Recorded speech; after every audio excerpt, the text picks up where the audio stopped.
আজকে বিশ্ববিদ্যালয়ের vice chancellor একজন বাঙালি, প্রো ভাইস চ্যান্সেলর একজন বাঙালি, আজকে রাষ্ট্রপতি, প্রধানমন্ত্রী, সশস্ত্র বাহিনীর প্রধান, 3 বাহিনীর প্রধান, সবাই বাঙালি, প্রধান বিচারপতি বাঙালি। আমরা বাঙালি, আমরাই শাসনকর্তা, আমরাই আমাদের দেশের মানুষকে পরিচালিত করি। সরকার ভালো হলে ভালো, খারাপ হলে খারাপ।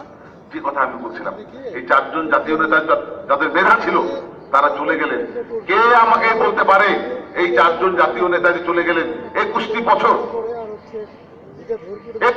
যে আমাদের জীবন থেকে হারিয়ে গেল, এই 21টি বছর কে আমাদেরকে ফিরিয়ে দেবে? আমি যদি দাবি করি, নেত্রী শেখ হাসিনা যদি দাবি করেন, নাসিম ভাই যদি দাবি করেন, আমাদের 21টি বছর আমাদের জীবন থেকে চলে গেছে, ফিরিয়ে দাও।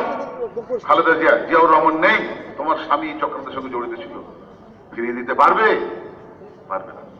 21টি বছর চলে গেছে। সুখের বিষয়, তাও অনেক লড়াই সংগ্রামের পরে নেত্রী শেখ হাসিনা বাংলাদেশকে 96 সালে তার ক্ষমতার মাধ্যমে উন্নয়ন কাকে বলে, সমৃদ্ধি কাকে বলে একবার দেখাতে পেরেছিলেন, যা কিনা আবার ধ্বংস করে দিল 2001 সালে তারা 4 দলীয় জোট সরকার, জামাত বিএনপি সরকার ক্ষমতায় আসার পরে। সুখের বিষয়ে আমরা 2008 সালে আবার জয়যুক্ত হয়েছি। আমি মেয়র হয়েছিলাম এবং বাংলাদেশ আওয়ামী লীগ বিপুল ভোটে জয়যুক্ত হয়েছিল। তারপর থেকে আমরা ক্ষমতায় আছি।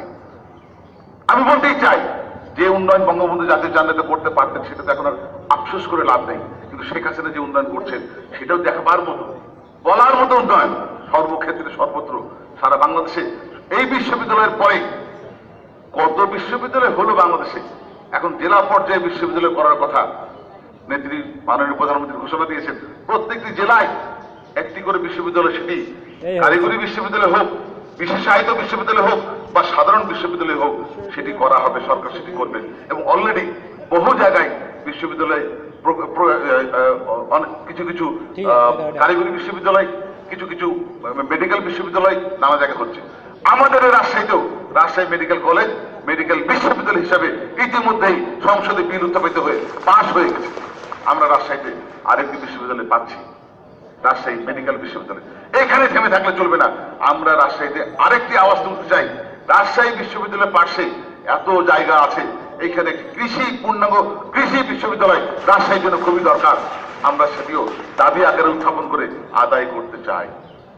প্রিয় ভাইরা আমার, দেশের এই উন্নয়নের পাশাপাশি রাজশাহী এই বিশ্ববিদ্যালয় চত্বরে যে শান্তি বিরাজ করছে, বর্তমানে যে শান্তি বিরাজ করছে, খুনিরা নেই, থাকলেও চুপচাপ থাকে, চেষ্টা করে মাঝে মাঝে ফুটফাট 2-1টা ফাটাতে, কিন্তু সাহস হয় না সামনে এসে দাঁড়াবে। সেই খুনির দল বিশ্ববিদ্যালয়কে তছনছ করতে পারছে না। ছাত্রলীগের নেতাকর্মী, রানা বিপ্লবের নেতাকর্মী সজাগ আছে, পার্শ্ববর্তী ছেলেরা, আমাদের ওয়ার্ড আওয়ামী লীগ, যুবলীগ, ছাত্রলীগ সজাগ আছে বলেই খুনির দল কিছু করতে পারছে না। প্রশাসন আছেন খুব আরামে। প্রশাসন বলতে যে 2 জনকে বোঝায়, তারা আমাদেরই খুব কাছের মানুষ, আমার তো ভীষণ কাছের মানুষ।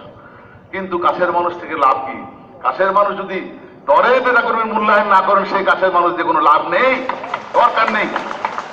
আমার বন্ধুর মতো একজন কথা ছিল, কথা দিয়েছিলেন তিনি, আমি একবার শুধু হই বিজন ভাই, আমি আপনার লিস্ট ধরে ধরে চাকরি দেব, আপনি বলবেন আমি চাকরি দেব, আমরা চাকরি দেব।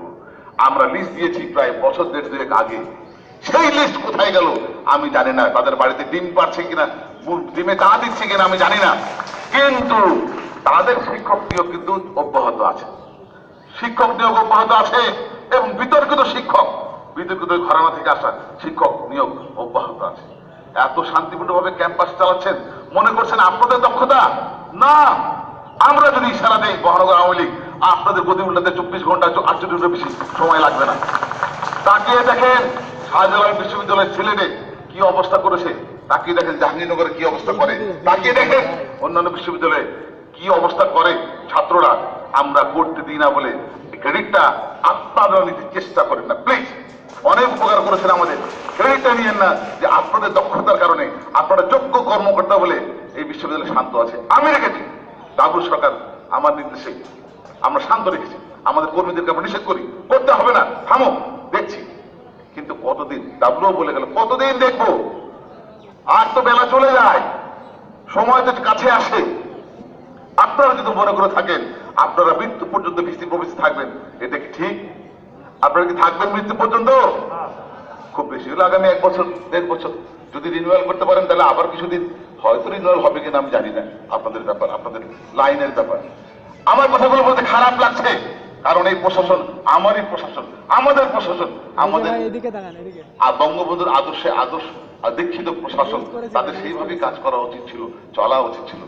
বিএনপি 4 দলীয় জোট যদি একবারে 544 জনকে নিয়োগ দিতে পারে, কোনো কিছু চিন্তা না করে, তোয়াক্কা না করে, আপনারা কি 144ও দিতে পারেন না? এতই আপনারা স্বচ্ছ হয়ে গেলেন, এত ট্রান্সপারেন্ট হয়ে গেলেন। শোনা যায় প্রশাসনের কর্মকর্তারা বলেন কথা দিতে হবে কোন চাকরির বিনিময়ে 1 টাকাও যেন লেনদেন না হয়।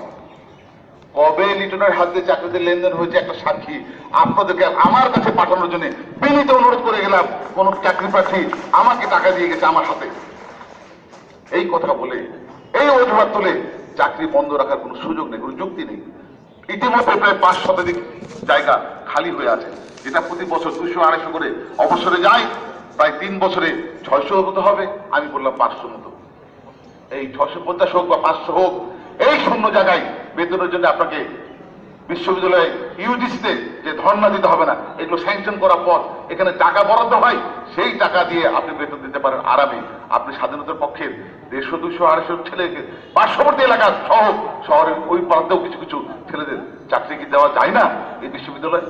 এই বিশ্ববিদ্যালয় কি রাজাকারের প্রশাসনে কর্মচারী পর্যায়ে 3য় শ্রেণী 4র্থ শ্রেণী এই সমস্ত জায়গায় একেবারেই দেখা যায় রাজাকার বা আলবদর বা বিএনপির আদর্শের দীক্ষিত তাদের সংখ্যা অনেক ভারী।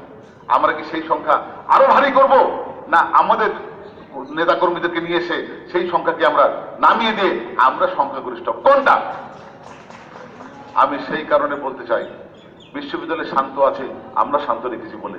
আমাদের ছাত্রলীগ ভালো, আমাদের কথা শোনে, আমাদের ধমকে ভয় পায়, তাই পার্শ্ববর্তী নেতৃবৃন্দ এবং বিশ্ববিদ্যালয়ের ছাত্রলীগ এমন কোনো ঘটনা ঘটায় না যাতে আপনাদের অসুবিধা হয়। তবে অনুরোধ করে গেলাম, আমি চোখ রাঙাতে আসেনি, অনুরোধ করে গেলাম বিশ্ববিদ্যালয় প্রশাসনিক কর্মকর্তা যারা আছেন, শীর্ষ 2 ব্যক্তিকে আপনারা দয়া করে, যাদের পিঠে পা দিয়ে ওই জায়গায় পৌঁছেছেন, আপনি আপনার যোগ্যতায় ভিসি হননি, প্রবেশী হননি, আপনি আওয়ামী লীগ করেন বলে আপনি ভিসি প্রবেশী হয়েছেন, এই কথাটি ভুলে যাবেন না। যাদের পিঠে পা দিয়ে সিঁড়ি বানিয়ে আজকে ভিসি প্রবেশী হয়েছেন, দয়া করে আল্লাহর ওয়াস্তে সেটা প্রতিদান দেন। তা না হলে যখন সবকিছু হারিয়ে যাবে, রাস্তা দিয়ে চলাও কিন্তু খুব কঠিন হয়ে যাবে আপনাদের জন্য। রাস্তা দিয়ে কিভাবে যাবেন? মানুষের ধিক্কার, মানুষের শিকার আপনাদেরকে সহ্য করতে হবে মৃত্যু পর্যন্ত। এই কাজটি করেন না ভাইরা আমার। এই কথাগুলো তাদের কানে যাক, আমি চাই তারা শুনুক, শুনে তারা একটু স্থির লাইনে আসুক, না দেরি হয়েছে, আর দেরি করা ঠিক নয়, আমরা নিয়োগ দিই। আমাদের এক মন্ত্রী রাজশাহী এসেছিলেন, নামটি বলছি না, তাকে ডাবলু সরকার এক অনুষ্ঠানে, আমিও ছিলাম সেখানে, ডাবলু সরকার তাকে গিয়ে বলে যে 500 বেশি পদ খালি আছে। তিনি শুনে, তিনি একজন পূর্ণ মন্ত্রী, তিনি শুনে চক্ষু আকাশে করে বলেন, এ বড় কি, আমাদের আমলে পদ খালি, লোক নিয়োগ দিচ্ছে না, আর আমি আমার মন্ত্রণালয়ে একটি পদে 10 জন নেওয়ার কথা, আমি 40 জনের নিয়োগ দিয়ে রেখে দিয়েছি যাতে কেউ ঢুকতে না পারে ভবিষ্যতে, আর আমরা খালি করে রাখছি কেন? আমি যদি বলি আগামীতে যদি বিএনপি জামাত আসে, তাদের জন্য কি তারা এই চাকরিগুলো ফটাফট দিয়ে দিবে, সেই জন্য খালি রাখছি কি আমি? এই যেন খালিটা না থাকে, প্লিজ আমরা যেন পূরণ করে দিই, কোনো জায়গা ফাঁকা রাখা যাবে না। আর কোনোভাবে যদি আমাদের যদি সরকার কোনো কারণে আল্লাহ না করুক যদি সরে যেতে হয়, এই জায়গায় কিন্তু একদিনেই আবার ওই 642 জনের নিয়োগ দিয়ে বিএনপি জামাত জায়গাটা পূরণ করে ফেলবে। জায়গা কখনো খালি থাকবে না, থাকে না। ভাইরা আমার, জাতীয় 4 নেতার জেল হত্যা দিবসে উপলক্ষে আলোচনায় এসে অনেকগুলি কথা বলেছি। আমার অনুরোধ, ছাত্রলীগের আগামী 20 তারিখ বোধ না, 20 তারিখের হলগুলির সম্মেলন আছে, সবগুলি হলের সম্মেলন ছাত্রলীগ হবে বিশ্ববিদ্যালয়, এবং সেখানে আমি থাকবো, ডাবলু সরকার থাকবেন, আমাদের নেতৃবৃন্দ আরো থাকবেন। আমরা চাই ওই হল সম্মেলনগুলি শেষ করে, যেগুলো হলের সম্মেলন আগে করেছি পূর্ণাঙ্গ কমিটি দেওয়া হচ্ছে না, সেগুলো দ্রুত দেওয়ার জন্য আমি রানা এবং বিপ্লবকে নির্দেশ দিচ্ছি, তারা দ্রুত কমিটিগুলি ঘোষণা করে দিন, এবং ওই বাকি হলগুলি করার পরে রাজশাহী বিশ্ববিদ্যালয়ের যে চাঙ্গা ভাব আরো চাঙ্গা হবে সেটি আমি চোখে দেখতে পাচ্ছি। আমি সবাইকে বলতে চাই রাজশাহী বিশ্ববিদ্যালয়ের ছাত্রলীগ যেমন সুশৃঙ্খল থাকবে, তেমন বিশাল একটা কর্মী বাহিনী থাকবে, দক্ষ কর্মী বাহিনী, দেশপ্রেমিক বাহিনী, যারা আগামীতে চাকরিতে গিয়ে ব্যবসাতে গিয়ে, রাজনীতিতে গিয়ে সর্বত্র বঙ্গবন্ধু জাতীয় চাকরিতে নাম করবে, স্বাধীনতার গল্প করবে, তাদের অধীনস্থদের কাছে মহান মুক্তি সংগ্রামের মহান আত্মত্যাগ যারা করে গেছেন তাদের স্মৃতি স্মরণ করবে, এই আহ্বান জানিয়ে আমি আমার বক্তব্য শেষ করছি। সবাইকে ধন্যবাদ, ছাত্রলীগের বিশ্ববিদ্যালয় শাখার নেতৃবৃন্দকে ধন্যবাদ। জয় বাংলা, জয় বঙ্গবন্ধু, আসসালামু আলাইকুম।